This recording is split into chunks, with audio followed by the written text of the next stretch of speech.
മുട്ടയും ബ്രെഡും വെച്ചിട്ട് ഒരു ഒന്നാന്തരം സ്നാക്സാണ് ഇന്ന് ഞാൻ കാണിക്കുന്നത്. അതിനായിട്ട് കുറച്ച് മുട്ട പുഴുങ്ങി തോട് കളഞ്ഞ് പകുതിയാക്കി കട്ട് ചെയ്ത് വെച്ചിട്ടുണ്ട്.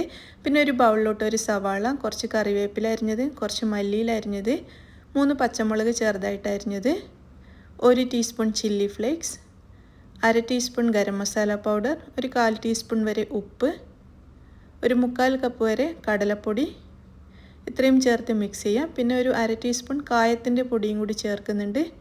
അതിനുശേഷം ആവശ്യത്തിന് വെള്ളം ചേർത്തിട്ട് നല്ല തിക്കായിട്ടുള്ളൊരു മാവാക്കിയിട്ട് അവിടെ റെഡിയാക്കി വെക്കുക. ഇനി ബ്രെഡ് എടുത്തിട്ട് അതിൻ്റെ 4 ഭാഗവും കട്ട് ചെയ്തതിന് ശേഷം വെള്ളത്തിലൊന്ന് മുക്കി നല്ലതുപോലെ ഒന്ന് പിഴിഞ്ഞ് മാറ്റി വെക്കുക. നമ്മൾ എടുത്തു വെച്ചിരിക്കുന്ന മുട്ടയിലേക്ക് ഒരു വുഡൻ സ്ക്രൂവർ ഇതുപോലെ വെച്ച് കൊടുക്കുക. വുഡൻ സ്ക്രൂവർ ഇല്ലാതെയും നമുക്കിത് ചെയ്യാം കേട്ടോ. അത് ചെയ്ത് വെച്ച് കഴിഞ്ഞാൽ നമുക്കൊരു ലോലിപോപ്പൊക്കെ പോലെ കിട്ടും. അതിനായിട്ടാണ് അത് വെച്ച് കൊടുത്തിരിക്കുന്നത്.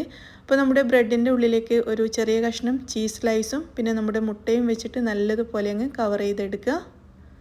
ഇതുപോലെ റെഡിയാക്കി വെക്കുക. അതിനുശേഷം നമ്മൾ തയ്യാറാക്കിയ മാവിൽ ഇത് നല്ലതുപോലെ അങ്ങ് മുക്കിയെടുക്കുക.